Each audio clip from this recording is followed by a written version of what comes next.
Hello बच्चों, तो चलिए इस प्रश्न को पढ़ते हैं। समुच्चयों में से कौन परिमित और कौन अपरिमित है। एक्स एक्स इस प्रकार है कि एक्स बराबर एक्स स्क्वायर। ठीक है, तो यहाँ पर हमें बताना है कि ये जो समुच्चय ये परिमित है या अपरिमित। तो प्रश्न में आगे बढ़ने से पहले इस प्रश्न से संबंधित जो मुख्य अवधारणा है उसकी हम चर्चा कर लेते हैं। तो देखो, मुख्य अवधारणा, यदि यदि किसी समुच्चय में अवयवों की संख्या निश्चित हो, अवयवों की संख्या निश्चित हो तो वह परिमित समुच्चय तथा अवयवों की संख्या अनिश्चित होने पर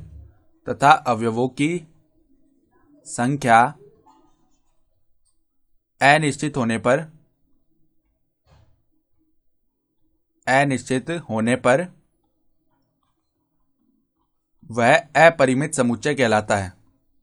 ठीक है, यानी कि अगर अवयवों की संख्या निश्चित आ रही है तब तो वह परिमित समुच्चय, और अवयवों की संख्या अगर अनिश्चित हो तो वह अपरिमित समुच्चय कहलाता है। या दूसरे शब्दों में हम क्या बोल सकते हैं कि अगर किसी समुच्चय में हम अवयवों की संख्या गिन पा रहे हैं कि कितने अवयव हैं समुच्चय में, तब तो वह परिमित समुच्चय हो गया। और जो अपरिमित समुच्चय होगा ना, उसमें हम अवयवों की संख्या गिन ही नहीं पाएंगे, इतने सारे अवयव हो जाएंगे। ठीक है, तो अब देखो यहाँ पर ये जो समुच्चय दिया हुआ है इसको हम एक बार ए बोल लेते हैं। तो ए समुच्चय देखो किस प्रकार है।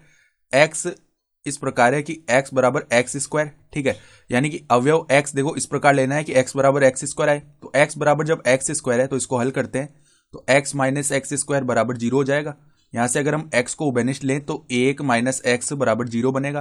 तो एक्स के दो मान आ जाएंगे, एक तो एक्स बराबर 0 हो जाएगा और एक एक्स बराबर 1 आ जाएगा। यानी कि ए समुच्चय में देखो दो अवयव आएंगे, एक तो 0 आ जाएगा और एक 1 आ जाएगा। ठीक है, तो इसमें जो अवयव की संख्या वो तो परिमित है, दो अवयव है, गिन पा रहे हैं हम, तो हम क्या बोल सकते हैं, अतः दिया गया